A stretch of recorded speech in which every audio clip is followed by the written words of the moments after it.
بسم اللہ الرحمن الرحیم۔ سال اول کے آن لائن کلاسز کے سلسلے میں پہلے لیکچر کے ساتھ محمد خالد شاہ حاضر ہے۔ اردو کی ٹیکسٹ بک میں حصہ نظم میں یہ 60ویں نمبر پہ نظم پڑھی ہے، جس کے آج ہم 3 اشعار کی تشریح کو پڑھیں گے۔ تو نظم کا عنوان ہے ہلال استقلال۔ ہلال استقلال در حقیقت ایک پرچم کا نام ہے جو 1965 کی جنگ کے پس منظر میں 3 شہروں کو دیا گیا تھا۔ ان کے عوام کی دلیری، بہادری اور جرت، اور سپاہیوں نے جو وہاں پر مظاہرہ کیا تھا عظیم جرت کا، اس کی وجہ سے۔ اور ان 3 شہروں میں سیالکوٹ، سرگودا اور لاہور شامل ہیں۔ تو سب سے اہم چیز جو آپ نے یاد رکھنی ہے کہ ہلال جو اس نظم کے عنوان میں شامل ہے، لفظ اس سے مراد چاند ہے، اور استقلال سے مراد مضبوطی ہے۔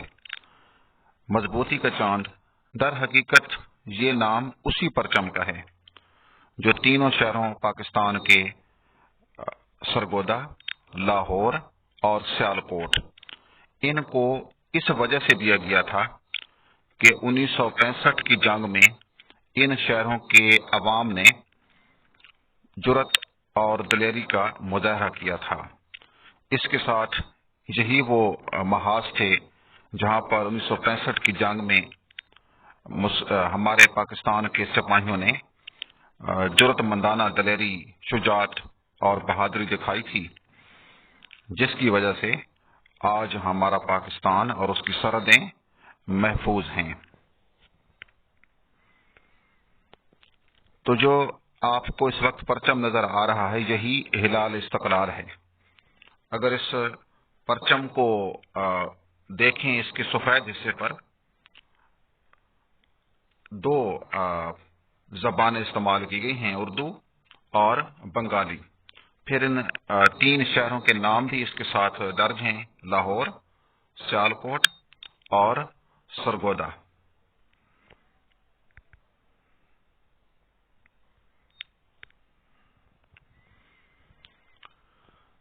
شاعر حفیظ جلندری ہیں اس نظم کے، اور آپ کو پتہ ہے کہ ہمارے اینول کے پیپر میں نظم کے 2 اشعار دیے جاتے ہیں جن کی اکٹھی تشریح کرنی ہوتی ہے، اور کسی نظم کا خلاصہ بھی آتا ہے۔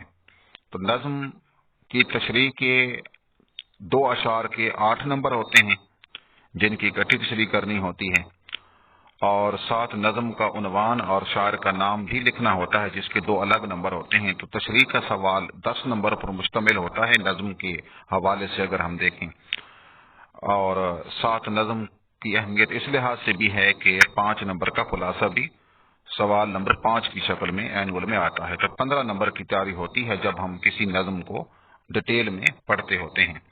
تو اس نظم کے شاعر ہیں ابو الاسر حفیظ جلندری۔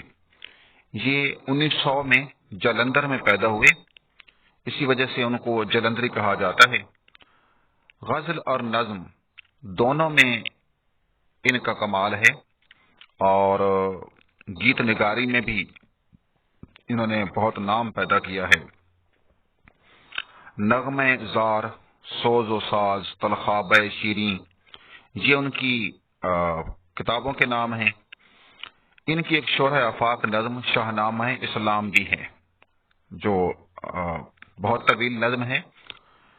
اس کے علاوہ ان کے ساتھ یہ بھی بات ان کا اعزاز ہے کہ یہ قومی ترانے کے خالق ہیں۔ تو پاکستانی قومی ترانہ جو ہے، جو لکھا گیا ہے، اس کو لکھنے والے حفیظ جلندری ہیں۔ اس کے علاوہ کشمیر کا ترانہ جو پڑھا جاتا ہے، اور کشمیریوں کے لیے جو ہے کشمیری ترانہ، اس کے خالق بھی حفیظ جلندری ہی ہیں۔ ان کی شاعری میں اخلاقی اور جذباتی دونوں قسم کے تاثرات ملتے ہیں۔ اخلاقی لحاظ سے بھی ان کی شاعری بہت اہم ہے، اور دوسرا جذبات جو ہیں ان کی شاعری میں پائے جاتے ہیں۔ یہ جو نظم ہلال استقلال ہے، اس میں بھی وہ ہمیں جذباتی نظر آتے ہیں جب وہ پاکستان کی بات کرتے ہیں، 1965 کی بات کرتے ہیں۔ یاد رکھیں کہ اس پرچم سے مراد پاکستانی پرچم جو 47 یا 48 والا ہے وہ نہیں ہے، بلکہ اس سے مراد وہ مخصوص پرچم ہے جو میں نے ابھی آپ کو بتایا کہ جو 3 شہروں کو دیا گیا تھا 1965 کی جنگ کے بعد، لاہور، سیالکوٹ اور سرگودا، اور یہ ان شہروں کی ٹاؤن ہال کی عمارت میں 6 ستمبر کو ہر سال لہرایا بھی جاتا ہے۔ اب اس کے ساتھ نظم کا تعارف یہ تو میں بھی دے بھی چکا ہوں کہ یہ نظم جو ہے ایک پس منظر رکھتی ہے 3 شہروں کے نام، لاہور، سیالکوٹ اور سرگودا کے حوالے سے۔ ان تینوں شہروں میں مختلف قسم کی جنگیں لڑی گئیں۔ بھارت نے جب مشرقی پاکستان کو چھوڑ کر مغربی پاکستان پر حملہ کیا تو لاہور میں زمینی جنگ کا آغاز ہوا۔ یہ کوئی لگ بھگ 3 بجے کا وقت ہے جب اس نے اٹیک کیا تھا، اور سیالکوٹ میں 7 ستمبر کی صبح جو ہے ٹینکوں کی جنگ ہوئی ہے۔ کہا جاتا ہے کہ اس نے 600 ٹینک جو ہیں وہ پاکستان کی سرزمین میں داخل کیے تھے، جن میں جدید روسی ٹینک اس وقت کے لحاظ سے بھی شامل تھے، اور سرگودا کے ایئر بیس پر اس نے اٹیک کیا تھا۔ تو فضائی اور زمینی اور ٹینکوں کی جنگ، تو یہ تینوں شہروں میں شروعات ہو گئی تھیں اور انہوں نے سرحد پار کرنے کی کوشش کی تھی، لیکن اللہ تعالیٰ نے ان کے عزائم کو خاک میں ملا دیا۔ اس نظم میں شاعر نے تلمیحات بھی استعمال کی ہیں۔ آپ کو پڑھایا گیا ہوگا کہ تلمیح کا لغوی معنی تو اشارہ کرنا ہے، لیکن اگر نظم نثر میں شاعر کسی تاریخی واقعے، علمی و فنی ثقافتی اصطلاح، قرآن، حدیث، آیت کی طرف اشارہ کرتا ہے تو اس کو تلمیح کہتے ہیں۔ تو اس میں بہت ساری تلمیحات بھی اس نظم میں آپ کو پڑھنے کو ملیں گی۔ تو اس نظم کا پس منظر بہت اہم ہے، یہ آپ نے یاد رکھنا ہے۔ تمام وہ اشعار جو پاکستان کی قومیت اور وطن مٹی سے محبت کو ظاہر کرتے ہوں، جہاں پر قربانیوں کا ذکر ہو، ان کو ہم حوالے کے طور پر ڈال سکتے ہیں۔ تو اب ہم جاتے ہیں اس کے پہلے شعر کی طرف۔ تو اس کا پہلا شعر جو ہے وہ میں پڑھتا ہوں، ٹیکسٹ بک آپ سامنے رکھیے گا۔ حفیظ جلندھری اس نظم کی شروعات یوں کرتے ہیں: یہ استقلال کا پرچم ہے، استحکام کا پرچم، شہیدوں غازیوں کے ہاتھ سے انعام کا پرچم۔ تو یہ پہلا شعر ہے جو آپ کے سامنے ہوگا، ٹیکسٹ بک سامنے رکھیے۔ یہ استقلال کا پرچم ہے، استحکام کا پرچم، شہیدوں غازیوں کے ہاتھ سے انعام کا پرچم۔ تو سب سے پہلے ہم لفظی معنی دیکھ لیتے ہیں۔ استقلال کا مطلب ہوتا ہے مضبوطی، ڈٹ جانا، جم جانا، اور استحکام کا مطلب ہوتا ہے مستحکم، یعنی کہ مضبوط۔ اور اس پورے شعر کا جو مفہوم بنے گا وہ یہ ہے کہ یہ پرچم یعنی ہلال استقلال کا پرچم جو 1965 کی جنگ کے بعد ان تینوں شہروں کو دیا گیا تھا، ان کی جرأت و بہادری اور دلیری کی وجہ سے، یہ پرچم مضبوطی اور ڈٹ جانے، جم جانے کا نام ہے۔ ظاہر ہے یہ اس وقت کی بات ہے جب عوام سو رہے تھے اور اچانک سے دشمن نے سرحد پار کر کے حملہ کیا۔ تو یہ ایک مشکل وقت تھا۔ اس مشکل وقت میں سرحدوں کی حفاظت کرنا ایک ایسی فوج کے لیے کہ جو پہلے سے تیار نہیں تھی، بہت مشکل کام تھا۔ لیکن اس میں کوئی شک نہیں ہے کہ ہمارے پاکستان کی جو افواج ہیں وہ دنیا کی بہترین اور سخت جان افواج میں ان کا شمار ہوتا ہے، اور انہوں نے اس کا ثبوت 1965 میں دیا۔ شہیدوں غازیوں کے ہاتھ سے انعام کا پرچم، یہ وہ پرچم ہے جو انعام کے طور پر ملا ہے۔ ان تینوں شہروں کو بھی یہ انعام کے طور پر دیا گیا ہے، لیکن در حقیقت یہ وہ انعام ہے جو قوم کو ملا ہے ان شہیدوں اور غازیوں کی طرف سے، جنہوں نے اپنی جانیں دیں، جنہوں نے اپنے خون سے سرزمین پاکستان کی مٹی کو سراب کیا، جنہوں نے اپنے خون کی پرواہ نہیں کی، اور میجر عزیز بھٹی شہید اور دیگر اور بہت سے نام 1965 کے ساتھ کی جنگ کے ساتھ جڑے ہیں، جنہوں نے سرحدوں کی حفاظت اپنی جان کی قیمت پر کی اور کوئی سمجھوتا نہیں کیا۔ تو در حقیقت یہ صفت اور یہ خصوصیت جو ہے صاحب ایمان لوگوں کی ہوتی ہے، وہ لوگ جو اپنے جان اور مال سے بڑھ کر اپنے رب سے، اپنے اللہ سے، اپنے وطن سے، اپنی مٹی سے محبت کرتے ہوتے ہیں۔ انہیں اس بات کی کوئی پرواہ نہیں ہوتی کہ ان کی جان جاتی ہے، ان کا خون بہتا ہے، یا پھر ان کا مال ضائع ہوتا ہے۔ انہیں اس بات کی کوئی پرواہ نہیں ہوتی، اور وہ پھر قوم کی حفاظت کے جذبے میں اتنے سرشار ہوتے ہیں کہ اپنے خون کا آخری قطرہ تک بہا دیتے ہیں، اور اپنے سارے اوقات بغیر تھکے، بغیر آرام کیے اپنے وطن کی حفاظت کے لیے لگا دیتے ہیں، جان سر دھڑ کی بازی لگا دیتے ہیں۔ اسی طرح کے صاحب ایمان لوگوں کے لیے علامہ اقبال نے ارشاد کیا تھا، جی غازی یہ تیرے پورے سرار بندے، جنہیں تو نے بخشا ہے ذوق خدائی، دو نیم ان کی ٹھوکر سے صحرا و دریا، سمٹ کر پہاڑ ان کی ہیبت سے رائی۔ تو اس کے پس منظر میں آپ نے یہی بات یاد رکھنی ہے 65 کے حوالے سے، اور کبھی بھی 47 کی جو بیک گراؤنڈ ہے وہ تشریح کے اندر آ تو ضرور سکتا ہے، لیکن ہم اس کو ڈائریکٹ ہلال استقلال سے نہیں جوڑ سکتے، کیونکہ یہ پرچم اسی 65 کے بعد ہی ملا ہے، تو ہم اس کو ڈائریکٹلی تو نہیں جوڑ سکتے، لیکن جب ہم تشریح کریں گے، جب ہم حوالتاً بات کریں گے، تو ہم 47، 1857 اور حتیٰ کہ پاکستان کی تخلیق اور آزادی کی بہت پہلے کی جو ہماری مشاہیر گزرے ہیں، شہداء گزرے ہیں، سلطان فتح علی خان ٹیپو گزرے ہیں، ان کی قربانیوں کا ذکر کر سکتے ہیں، لیکن یہ ضرور یاد رکھنا ہے آپ لوگوں نے کہ یہ نظم 65 کا پس منظر رکھتی ہے، اس لیے اول بات یہی ہوگی۔ ہاں تشریح کے اندر یہ باتیں ضرور دیگر ہو سکتی ہیں۔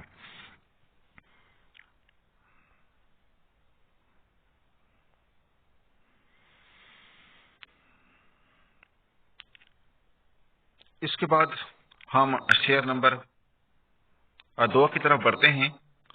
شعر نمبر 2 میں سب سے پہلے پڑھ دیتا ہوں، ہلالی خنجر انگشت شہادت کا اشارہ ہے، یہ سیف اللہ کا پرتو فلک پہ آشکارا ہے۔ تو ہلالی خنجر انگشت شہادت کا اشارہ ہے، پہلا مصرع اس کا یہ ہے، پرچم پر ہلال کے نشان کی شکل خنجر اور انگشت شہادت جیسی ہے۔ تو مفہوم بیان کر رہا ہوں، جو لکھا ہوا بھی ہے، اس پرچم پر بنے ہلال کے نشان کی شکل خنجر اور انگشت شہادت جیسی ہے، اسما پر ظاہر ہے اللہ کی تلوار کا عکس ہے۔ تو یہ اسما پر ظاہر اللہ کی تلوار کا عکس ہے۔ اس کے ساتھ نیچے حوالے کے اشعار بھی دیے گئے ہیں، باطل سے دبنے والے اے اسما نہیں ہم، 100 بار کر چکا ہے تو امتحان ہمارا، توحید کی امانت سینوں میں ہے ہمارے، آسان نہیں مٹانا نام و نشاں ہمارا، تیغوں کے سائے میں ہم پل کر جواں ہوئے ہیں، غالب خنجر ہلال کا ہے قومی نشاں ہمارا، تیغوں کے سائے میں ہم پل کر جواں ہوئے ہیں، خنجر ہلال کا ہے قومی نشاں ہمارا۔ اور اس کے بعد آخر میں ایک اور شعر درج ہے نیچے، ہاتھ ہے اللہ کا بندہ مومن کا ہاتھ، غالب و کار آفرین کار کشا کار ساز۔ تو اب ہم شعر کی تشریح کی طرف لوٹتے ہیں۔ یاد رکھیں کہ حوالے کے اشعار اکٹھے ایک ہی جگہ پر نہیں ڈالے جانے چاہیے، بلکہ ان کو تشریح کرتے ہوئے ہم کہیں نہ کہیں جہاں موقع اس کا بن رہا ہوتا ہے وہاں پر ڈالتے ہیں۔ تو اب ہم لوٹتے ہیں شعر کے مفہوم کی طرف۔ ہلالی خنجر، یہ پہلی رات کے چاند کو ہلال کہتے ہیں، اور یہ خنجر کی طرح خمدار ہوتا ہے، یعنی کہ موڑا ہوا ہوتا ہے، اور انگشت شہادت یعنی کہ جس انگلی سے ہم نماز پڑھتے ہوئے جب شہادت یعنی کہ اشہد ان محمد عبدہ و رسولہ جہاں تک پہنچتے ہیں یعنی کہ گواہی دے رہے ہوتے ہیں تو ہم ایک مخصوص طریقہ کار سے سنت کا طریقہ ہے کہ اپنی اس انگشت شہادت کو بلند کرتے ہیں، یعنی گواہی کی انگلی۔ تو یہ گواہی کے لیے استعمال کی جاتی ہے کہ اے اللہ تو ایک ہے اور محمد رسول اللہ صلی اللہ علیہ وسلم اللہ کے بندے اور اس کے رسول ہیں۔ تو اس لیے ہم اس کو انگشت شہادت کہتے ہیں۔ یہ انگوٹھے کے ساتھ والی انگلی کو ہم استعمال کرتے ہوتے ہیں دوران نماز، قعدہ میں جب ہم بیٹھ رہے ہوتے ہیں تو اس وقت ہم یہ استعمال کرتے ہیں۔ تو ہلالی خنجر، شاعر نے اس کو خنجر کے ساتھ ملایا ہے اور ہلال کے ساتھ، یعنی کہ وہ جو ہلال بنا ہے دونوں پرچموں میں ہے، لیکن جہاں پر ہلال استقلال مخصوص پرچم کی بات ہو رہی ہے تو خنجر کے ساتھ ملایا ہے۔ اس کی وجہ مسلمان قوموں کی جرأت و بہادری کی جو تاریخ بھری پڑی ہے اس کی طرف ہے، اور ساتھ شہادت یعنی کہ ہم گواہی دیتے ہیں جس انگلی سے، اس کی طرف اشارہ ہے۔ تو جہاں پر در حقیقت اس پرچم میں اس کی موجودگی اس بات کی یاد دلاتی ہے کہ 1965 کی جنگ میں جن لوگوں کو للکارا گیا تھا یہ وہی لوگ تھے جو اللہ اور اس کے رسول کے بندے ہونے اور خاتم النبیین ہونے کے پر ایمان رکھنے والے ہوتے ہیں۔ تو جو ان پر حملہ تھا تو ان کے حملے کا جواب ان لوگوں نے جو اللہ اور رسول کی پر ایمان رکھتے ہیں اور جن کا یقین ہے کہ ان کی جانیں اگر اللہ کی راہ میں چلی جائیں تو انہیں موت نہیں بلکہ ابدی زندگی نصیب ہوتی ہے۔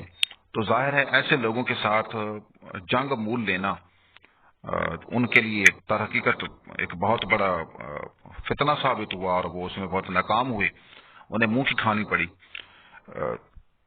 جس کی طرف قرآن حکیم نے بھی ارشاد کیا ہے، اشارہ کیا ہے کہ اگر اللہ کی راہ میں مارے جائیں، جو لوگ اللہ کی راہ میں مارے جاتے ہیں انہیں مردہ مت کہو بلکہ وہ تو زندہ ہیں، ہاں تمہیں ان کی زندگی کا شعور نہیں ہے۔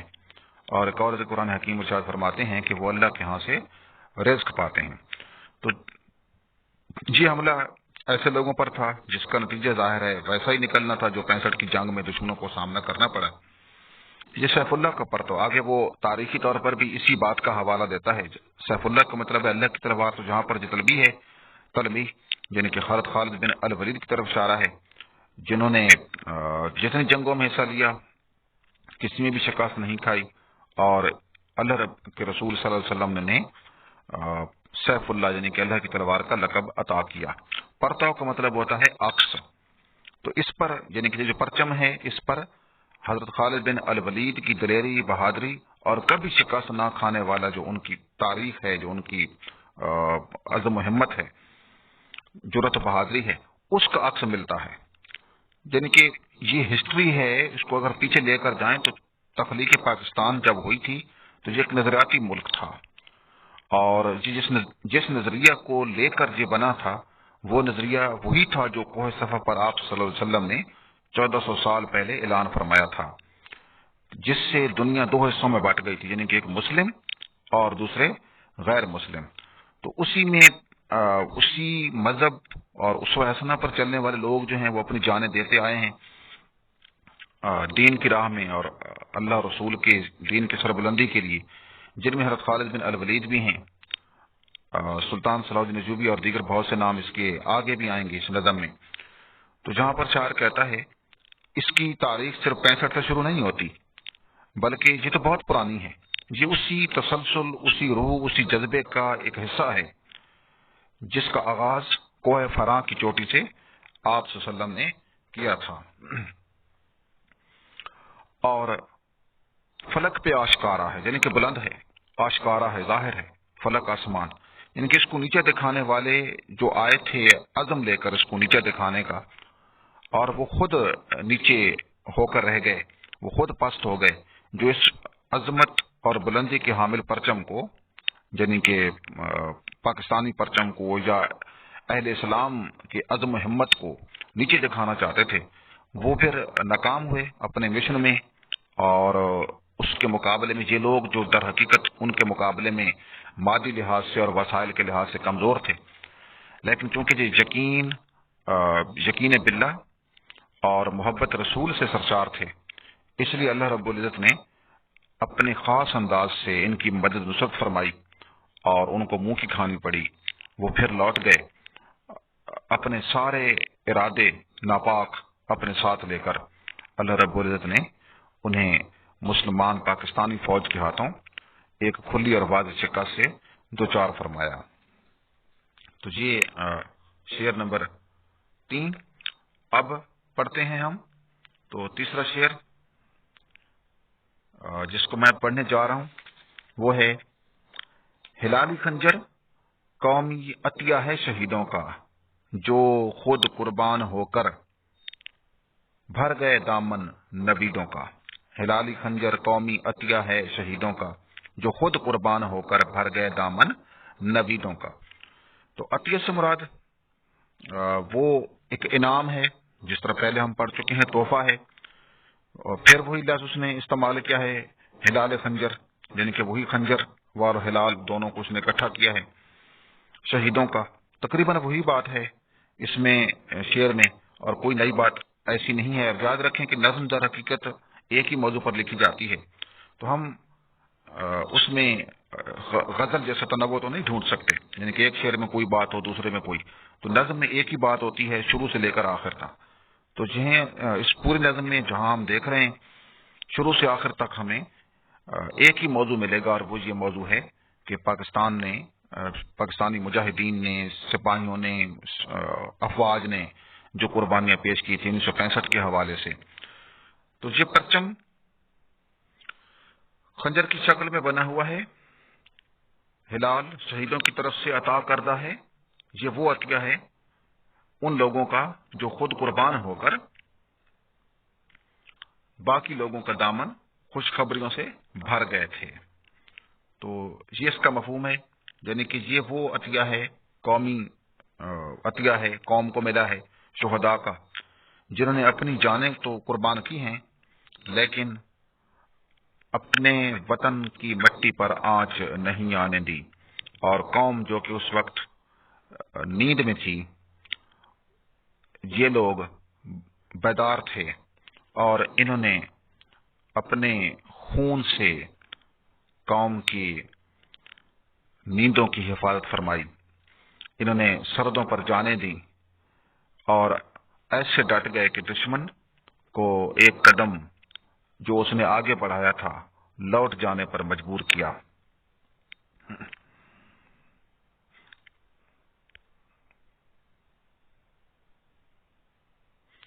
اب اس شعر کی طرف آتے ہیں، تشریح کی طرف آتے ہیں۔ اس میں شاعر اسی بات کو آگے بڑھاتا ہے جو اس سے پہلے دو اشعار میں اس نے کی تھی، کہ یہ جو خنجر ہے یہ قومی عطیہ ہے، یہ جو ہلال بنا ہے یہ قومی عطیہ ہے شہیدوں کا، ان کو اس میں بہت سے لوگوں نے جانیں دی تھیں اور ان کی جانیں رنگ لائیں۔ وطن کی حفاظت کے لیے انہوں نے جو قربانیاں دی تھیں وہ قربانیاں رائے گاہ نہیں گئیں۔ یاد رکھیں کہ شہید کا جو خون ہوتا ہے وہ کبھی رائے گاہ نہیں جاتا، اور اس سے ضرور پھول کھلتے ہیں، آزادی کے پھول کھلتے ہیں، اور یہی ہم نے دیکھا۔ حفاظت کی انہوں نے اس قیمت پر کہ اپنا خون کا آخری قطرہ تک بہا دیا۔ میجر بٹی شیر جو ہیں وہ BRB نہر پر تعینات ہوئے، اور انہوں نے ان کے آفیسر نے ان کو مشورہ بھی دیا تھا کہ آپ تھوڑی دیر کے لیے آرام کر لیں، مسلسل کئی دنوں سے جو ہے نا رات بھر جاگ رہے ہیں، تو انہوں نے اس بات سے انکار کر دیا آرام کرنے سے، کہا کہ جب تک دشمن ہمارے سروں پر ہے تو میں چین کی نیند نہیں سو سکتا۔ دیکھا آپ نے کہ ایسے لوگوں نے ہمارے لیے نہ صرف اپنا دن بھر کا سکون برباد کیا بلکہ راتوں کی نیندیں بھی ہم حرام کر دیں، اور بالآخر انہوں نے اپنے خون کا آخری قطرہ بھی اپنے وطن کی خاطر بہا دیا۔ آج ہم ان کی عظمت کو یاد کرتے ہیں۔ 6 ستمبر کو یہ جو ہلال استقلال کا پرچم ہے تینوں شہروں لاہور، سیالکوٹ اور سرگودا کے ٹاؤن ہال کی عمارتوں پر لہرایا جاتا ہے، اور قوم مجموعی طور پر اس دن کو ویسے بھی مناتی ہے کیونکہ عظیم قومیں